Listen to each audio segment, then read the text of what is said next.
मनुष्य, पृथ्वी और उसका पर्यावरण, ये तीन ही मौलिक चीज़ है। और बाकी जितना सारा चीज़ दिखाई पड़ता है वह सब मानव निर्मित है।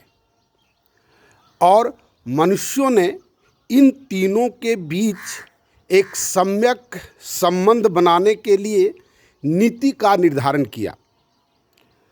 वह नीति कभी पहले स्थानीय हुआ करती थी, लोगों का कम्युनिकेशन बढ़ा तो वह धीरे धीरे करते करते उसका परिवेश बढ़ा, स्थान बढ़ा और आज के समय में वह पूरा ग्लोबल हो गया है, पूरा पृथ्वी को कवर करता है।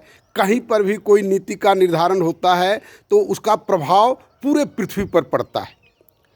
और वो पुरानी नीतियाँ और आधुनिक नीतियाँ में इतना क्लैश हो रहा है जो बहुत समस्या उसके चलते खड़ी हो रही है। जबकि पुरानी नीति हर समय बदलते रहा है और वही बदलने वाले ही महापुरुष कहलाते हैं। कभी कभी वह बदलाव बहुत सीमित क्षेत्र में होता है, कभी कभी वह बदलाव बहुत ही बड़े पैमाने पर होता है। जैसे फ्रांस की क्रांति, डेमोक्रेसी का कंसेप्ट।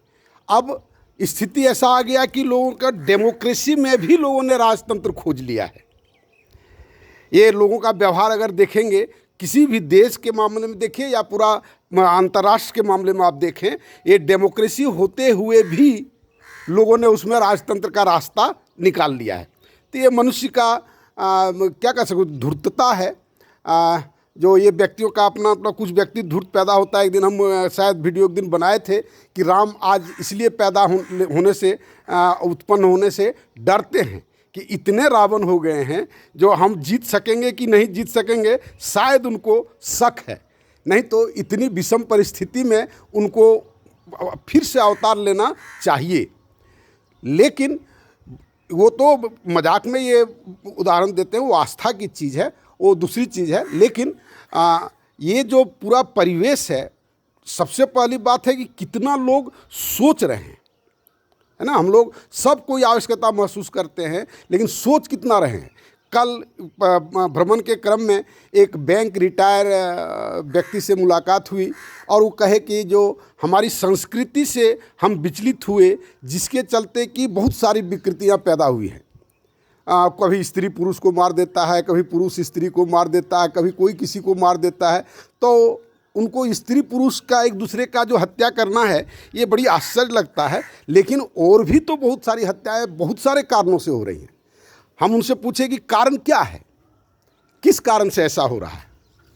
किसी ने ज़बरदस्ती तो नहीं किया है आपको अब संस्कृति चेंज करने के लिए या कुछ संस्कृति में जीने के लिए। आप गहराई से सोचेंगे तो वह सब आर्थिक ताना बाना है। हम माँ पिताजी से दूर हो गए, शौक से नहीं दूर हुए। हमारा संयुक्त परिवार टूट गया, लोगों ने शौक से नहीं तोड़ा। ये पर्यावरण प्रदूषित हो रहा है, लोग शौक से नहीं कर रहे हैं। तो इन सब बातों को गंभीरता से आप सोचें और इन सब का सॉल्यूशन, रोज़ सुबह हम ये बात कहते हैं कि इन सब का solution my new social system है। आप देखें, हो सकता है प्रयोग करने के बाद उसमें कुछ कमियां आ सकती हैं। ये कोई चीज़ फुल प्रूफ, कल्पना में कोई बात फुल प्रूफ होता नहीं है। लेकिन एक्सपेरिमेंट करने का हिम्मत तो जुटाएं। रोज़ ये बात मैं कहता हूँ, उसको देखें और मेरे साथ जुड़ने का प्रयास करें। धन्यवाद।